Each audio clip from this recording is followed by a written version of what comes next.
Geminas TV. Oferecimento Concreaço, ferramentas e parafusos. Conheça a nossa loja virtual e faça suas compras online. www.concreaçoferramentas.com.br. Retífica Real. Retificamos o motor do seu carro com alto padrão de qualidade. Unifeg. Faça uma segunda licenciatura com tempo reduzido e preços especiais.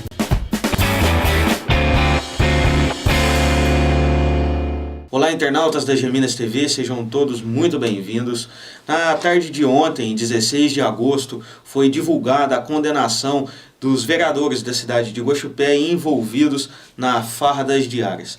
E diante a essa condenação, surgiram-se muitas dúvidas da população quanto agora ao rumo dessa condenação. O que irá acontecer de efeito imediato, qual o prazo, se os vereadores poderão disputar as eleições 2016. E para isso nós convidamos até os nossos estúdios o Dr. Maurício Silveira, ele que formou em Direito em 2012 pelo Centro Universitário de Guaxupé, o Unifeg, atualmente faz pós-graduação em Direito Tributário e é muito legal destacar que o seu trabalho de conclusão de curso foi justamente sobre ficha limpa.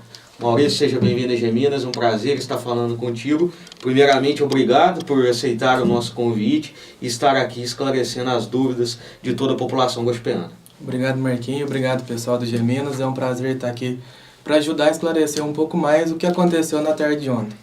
Maurício, para a gente começar, é até legal já começar a entrevista. Ontem nós divulgamos que foram 10 vereadores condenados e houve um erro da nossa parte. Na verdade, foram 12 vereadores condenados por improbidade administrativa? Sim, de acordo com a sentença que foi publicada ontem pelo Dr. Milton Furquim, se a gente for analisar ela ao cabo do dispositivo da sentença, aqui diz que são os 12 vereadores foram condenados.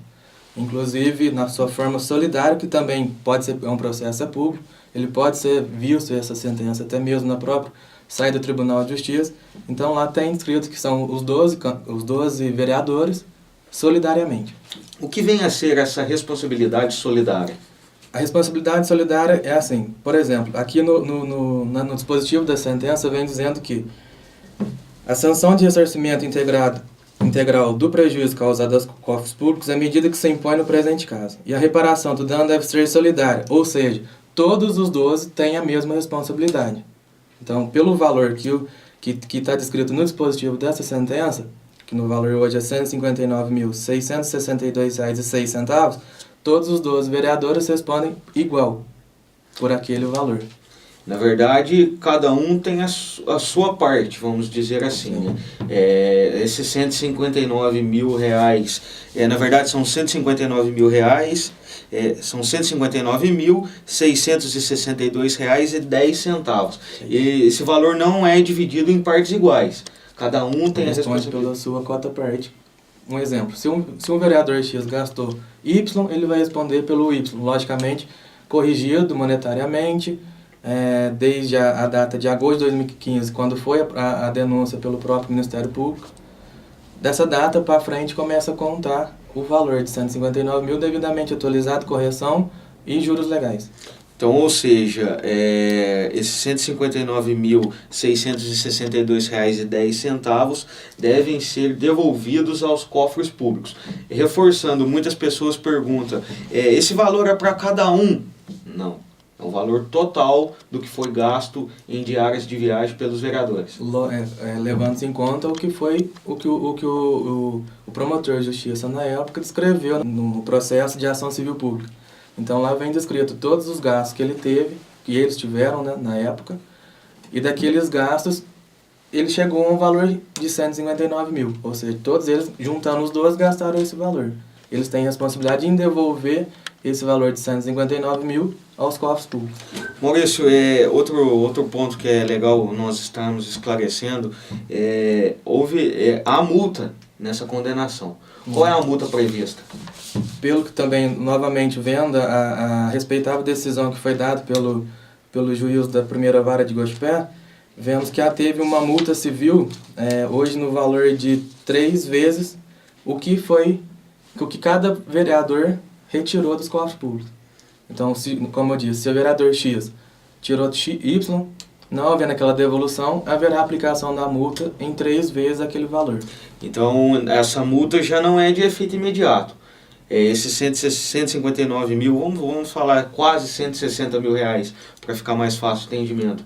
De imediato, esses 160 mil não deve ser multiplicado por 3. Não. É somente em caso... Essa multa, eu entendo que ela venha por falta de cumprimento.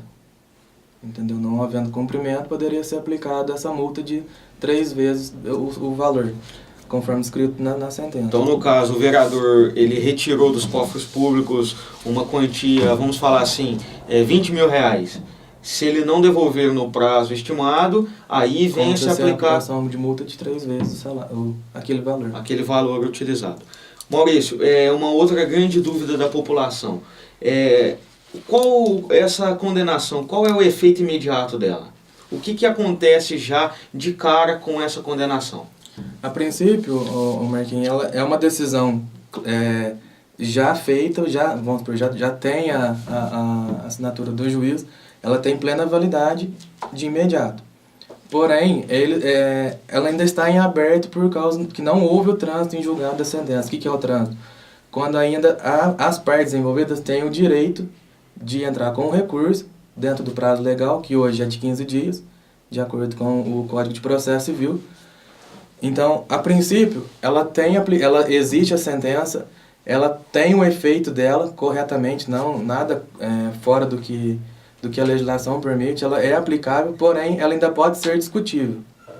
Entendeu? Então, ela pode chegar às partes envolvidas, tanto o Ministério Público, que é uma parte, se ele não ficar satisfeito com a decisão que foi dada pelo juiz, ele pode recorrer, porque ela foi julgada parcialmente, ela não foi nem totalmente procedente, nem improcedente, ela foi meio a meio, tanto para o Ministério Público quanto pelas partes envolvidas. Então, ambas as partes podem recorrer dessa decisão. Então, muitas pessoas escutaram muito falar ontem sobre o trânsito em julgado. Então, para que as pessoas possam entender um pouco melhor, a condenação existe, eles foram condenados, sim, porém ainda cabe defesa a eles. Isso. Após eles apresentarem as defesas dele e acontecer o julgamento, aí a condenação do Dr. Milton Furquim passa a valer. Sim, a publicação saiu ontem, na data de 16/8. Vamos levar em consideração o novo Código de Processo Civil hoje. Então, exclui-se o primeiro dia, que é hoje, da publicação que foi ontem, e começa a iniciar a contagem hoje. Lembrando que esse prazo é em dias úteis, também de acordo com o novo Código de Processo Civil. Então, retira os finais de semana. Retira os finais de semana. Então, começa a contar hoje a data em 15 dias para frente. Chegou no 15º dia, não teve apresentação de recurso por nenhuma das partes envolvidas, esse processo não vai ser suspenso, ele vai ter execução dessa pena. Então, todos os itens da sentença que foi dada vão ser executados. Por exemplo, a nulidade dos decretos que eles fizeram, o ressarcimento do dano que eles fizeram no cofre, entendeu? Perda de função pública, a multa, todos os requisitos, e entre tudo que tiver na sentença será aplicado. Deu o 15º dia útil, teve apresentação de recurso, esse processo é remetido ao Tribunal de Justiça de Minas Gerais em Belo Horizonte e lá vai ser julgado por um órgão colegiado. Então essa decisão ficará suspensa até a decisão do Tribunal de Justiça de Minas Gerais. Esse julgamento pelo órgão colegiado seria um julgamento em segunda instância. Em segunda instância. Eles foram condenados em primeira instância, na vara cível aqui da comarca de Guaxupé, e agora, se apresentarem o recurso, ele será julgado em segunda instância. Sim, será, até porque obedece o princípio constitucional, que a gente fala que é da direito contraditório, direito da ampla defesa. Então, eles podem recorrerem, se for entendimento e tiver embasamento legal também, pode chegar até o Supremo, entendeu? Mas isso aí é uma coisa que a gente está pensando lá na frente, entendeu? Mas, porque no segunda instância também tem o trânsito em julgado. Então, um exemplo, mantendo a decisão de primeira instância em segunda, também terá o prazo de recurso. Se eles apresentarem recurso novamente, então continua esse prazo suspenso até uma decisão definitiva, transitada e julgada. transitou em julgado, não cabe mais recurso, execução das penas. Então é uma grande dúvida da população. Muita gente se pergunta, mas esse julgamento acontece antes das eleições? Como o Maurício mesmo disse, ainda cabe defesa aos vereadores, se apresentadas, ainda vai decorrer ainda por algum tempo. Período. A gente não consegue prever devido à alta demanda de processos que tem, tanto no tribunal. Em primeira instância nós temos muitos processos. E a gente vê que o servidor, o próprio juiz, eles penam para poder conseguir chegar ao último ato do processo com a sentença. Agora imagina chegar no Tribunal de Justiça, que abrange o estado inteiro, todo dia chegando milhões de processos. É um caminho muito longo. É um caminho longo, porém, como é um caso bem minucioso, pode haver julgamento rápido sim, mas não é uma coisa que pode se garantir, entendeu? Pode ser que saia no final do ano, sim, mas pode ser que saia no final do ano que vem, 2 anos, entendeu? Maurício, esse processo começou, na verdade, a condenação foi divulgada ontem por todos nós da imprensa, pela própria Justiça. Uhum. Lembrando que todos os documentos que nós temos acesso através da Lei 12.597 de 2011, a Lei de Acesso à Informação, e exatamente ontem, coincidentemente, dia 16 de agosto, começou as campanhas eleitorais aqui na nossa cidade e em todos os municípios brasileiros. Grande dúvida da população, os vereadores envolvidos, os vereadores condenados, no caso esses 12 vereadores, eles poderão disputar as eleições de 2016? Sim, eles podem participar das eleições normalmente. Até como eu disse, voltando ao assunto do trânsito, essa decisão ela é uma decisão bem feita, ela tem validade, porém como as partes têm direito de recurso, ela pode ser suspensa e eles podem participar do pleito eleitoral do mesmo jeito. Inclusive, novamente fazendo menção à própria sentença, o próprio juiz que proferiu a decisão, ele afirma que eles podem concorrer à eleição até que se tenha uma decisão definitiva. Entendeu? Então, problema algum contra a disputa. Caso algum desses vereadores sejam reeleitos e futuramente essa condenação se conclua, o que vem a acontecer? Aí, como eu disse, volta a execução da pena que foi imposta na ação civil pública e esses vereadores vão perder o cargo público, vão restituir o erário. E lembrando que, mesmo que seja daqui 2 anos, esse valor continua sendo atualizado, desde agosto de 2015, quando foi a propositura da ação civil pública.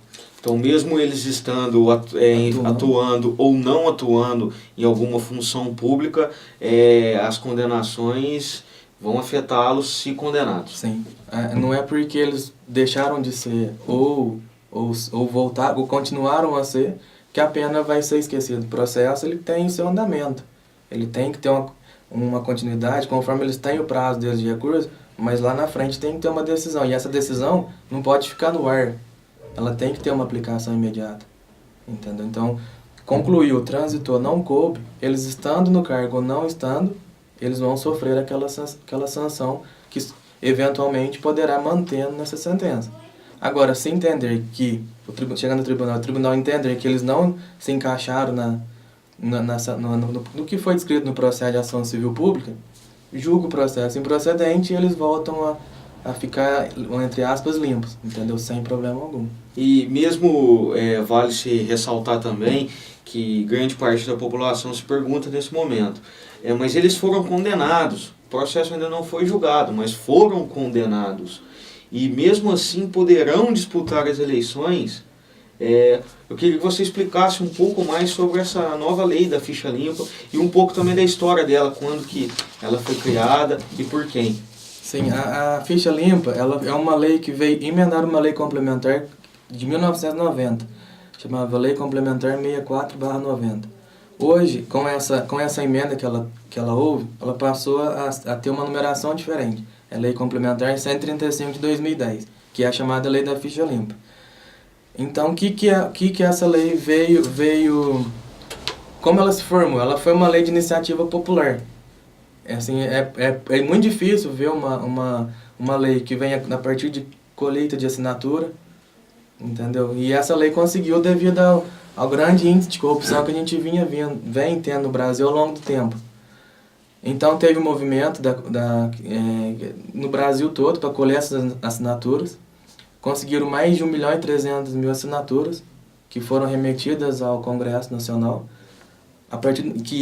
Esse montante de assinaturas é o que a lei passa para quem quer fazer uma lei de iniciativa popular. Ela tem que ter obrigatoriamente mais que 1.300.000 assinaturas.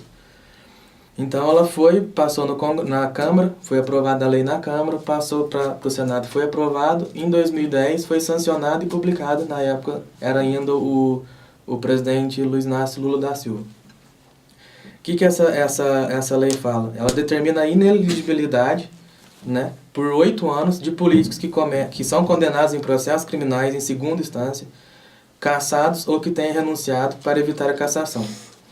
Além desses requisitos, desses que eu disse, tem a condenação por corrupção eleitoral, ocupantes de cargos eletivos que abdicarem de seus mandatos para escaparem de processos por violar dispositivo na Constituição Federal, Estadual ou lei orgânica. Os condenados à suspensão de direitos políticos por atos dolosos de improbidade administrativa.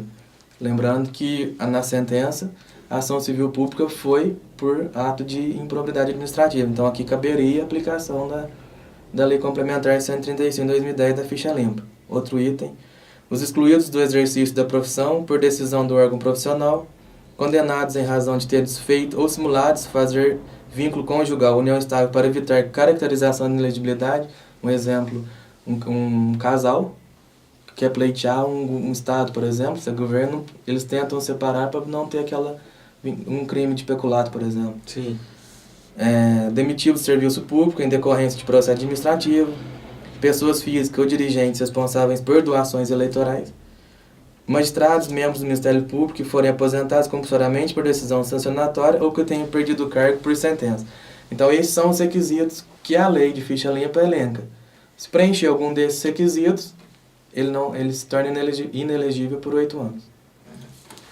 Maurício, as eleições começaram já muito tumultuadas, vamos dizer assim, né? bem polêmica.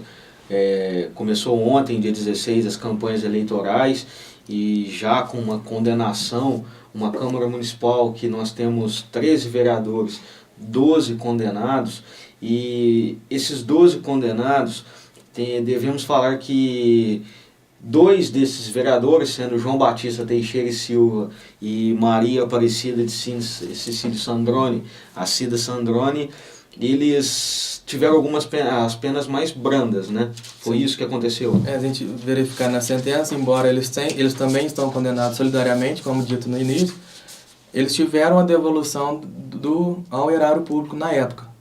Então, por isso, eles não vão ter aplicação da pena de cassação, conforme disposto na própria sentença, e também não terá a suspensão dos direitos políticos, que é o que eu disse que encaixaria na lei da ficha limpa. Ou seja, eles podem concorrer normalmente, não se encaixa na inelegibilidade. Por isso que ele já deixou bem claro, devido à restituição deles aos cofres públicos na época. Maurício, como que você vê as eleições aqui de Guaxupé perante a lei? O que você espera dos políticos e dos candidatos? Marquinhos, eu acho assim, a política é uma coisa complexa e a nossa cidade é um pouco mais ferrenha, vamos dizer assim, entre aspas, trazendo para o popular, né? Porque são poucos candidatos, é uma cidade pequena, todo mundo conhece todo mundo. Só que lei é lei. Ela nasceu para ser aplicada, tem brechas? Tem. Porém, lei tem que ser cumprida, entendeu? É uma obrigação de todo mundo. Eu vejo hoje que o juiz eleitoral ele é muito pulso firme, entendeu? Ele não tem o que a gente falar da pessoa dele em toda questão, entendeu? O promotor eleitoral também está em cima, entendeu? Então, qualquer vacilo, qualquer desvio que tiver, certamente vai ter uma sanção, ou vai ter um impedimento, ou vai ter uma impugnação, tem que responder processo, entendeu? Então, a gente fala que no conselho fosse bom, a gente dava, a gente vendia, não dava. Sim. Então, a gente pede para que seja uma eleição muito bem feita, limpa, obedecendo o que a legislação fala, o que a nova resolução do TRE fala, entendeu? Questão de propaganda, questão de, até, vamos dizer assim, vamos trazer para o popular, para nós, sujar a rua, e vamos evitar aquela sujeira que fica para a rua. Se for para fazer, vamos fazer uma coisa limpa, fazer uma coisa bonita, entendeu? Porque a democracia é uma coisa muito bonita. Se for levado ao pé da letra, do jeito que a legislação fala, o Brasil hoje, o sistema eleitoral é exemplo para o mundo inteiro, porém, é Brasil, então tem alguns, infelizmente tem gente que faz totalmente o que a lei não diz. Sim. Então assim, é que a gente pede, é uma eleição limpa, tudo dentro que a lei permite, e se Deus quiser quem ganhar vai ter os méritos de ganhar, que continua tocando nossa cidade cada vez maior, porque o que a gente quer, a gente ama Gospé, né? Claro. Nasce aqui, criado aqui, a gente quer que Gospé cada vez decolhe pra mais cima. demais. A gente não quer ver Gospé na TV mais falando que teve processo contra político, a gente não quer. A gente quer ver Gospé crescendo. Porque até afinal de contas era tão bonito quando Guaxupé era conhecida nacionalmente como a cidade do Rei do Gado, onde foi gravada a novela, Olavo Barbosa, a maior cooperativa de café do mundo, e hoje, né, na triste história, conhecida agora em cenário nacional como a cidade da farra das diárias. E vale ressaltar também que esse esquema da farra das diárias não acontece só aqui em Guaxupé, acontece em outras várias cidades do município, de outras várias cidades do Brasil. Então é uma triste história não só de Guaxupé, mas do nosso país, do momento que nós vivemos hoje. E o Maurício está aqui hoje explicando um pouco mais sobre essa sentença, sobre também a lei da ficha limpa a todos vocês, mas vale ainda ressaltar a importância de você, cidadão, de você, eleitor, participar mais da vida política da cidade, conhecer mais das leis, conhecer mais sobre os direitos, os deveres, para que você possa entender até onde você pode cobrar de um político, do seu candidato. Não é isso, Maurício? Sim. É o direito que todo mundo tem. Você votou, os vereadores, prefeitos, governador, é nosso representante, deputado, tudo representa a gente. A gente não pode chegar lá, não está lá na hora, mas tem alguém que está levando a nossa fala até lá. Então tem que ser muito bem escolhido, muito bem pensado em quem vai votar, como votar, se aquele candidato realmente vai te representar. Não é eu particular, nós em todos. Como foi dito pro Marquinhos, hoje a gente vê Gospé na página de farra de diárias, entre aspas, mas Gospé, perto disso, a fama é enorme, entendeu? Então, é uma coisa grave, que não devia acontecer, mas já que aconteceu, está resolvendo, teve uma sentença muito bem aplicada pelo Dr. Milton, que não é um puxa-saquismo nem meu, de ninguém. É uma coisa que foi feita dentro da lei, entendeu? Então, se for para ser aplicado, se está no processo, se é reconhecido, que seja aplicado e punido a quem tem que ser punido. Quem não tem que ser punido, não vai ser punido.